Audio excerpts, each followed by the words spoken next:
We're with Holly, the CEO of Global Messiahs, and we're talking media assets today, and in particular, her media fund, which was recently launched. Welcome, Holly. Thanks for having me. So you've got the mums and dads very interested about this media class and how to invest in it, because we don't often get that opportunity. So I'd like you to take us through an example of one and how that has made returns for their investors. Sure. Probably one of the most well-known brands that I could use as an example, it's not one that we've invested in, although I wish we had, is Peppa Pig. I think any parent right now has either a collective groan or is looking at their wallet thinking of how much they've spent on the toys for their children. So Peppa Pig is a fantastic example as a piece of intellectual property that a production company established, took to market, and then obviously it turned into the worldwide phenomena. Now, not every intellectual property investment is going to turn into a Peppa Pig. There's only so much attention that a child can give the TV at any one point. But it's a fantastic example because if you look at it as a journey across the entire asset class, as opposed to a share where you just buy and sell and you're in and you're out. Let's look at Peppa Pig as an example because just recently it was actually valued at over $1 billion US. And that's a couple of characters on screen with, a UK accent. It's an extraordinary, clever brand. So not only was it valued at that, a really interesting fact is it was created about 10 years ago, or about 12 now, I think. So as IP, it actually sat on the shelf for 10 to 12 years before it actually got because there's an awful lot of competition in the children's animation space.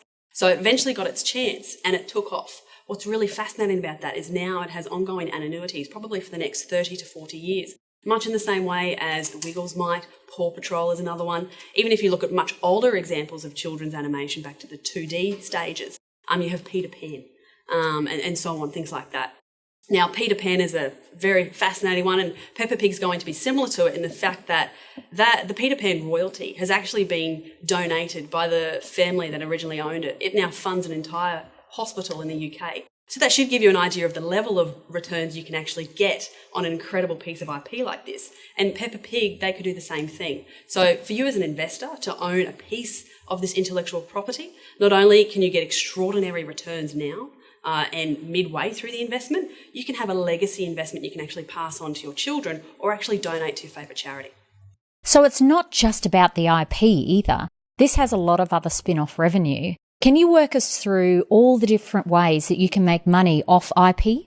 Sure, and there's an awful lot of ways. I won't go through them all, but probably the top 5 that are among my favourite is merchandise.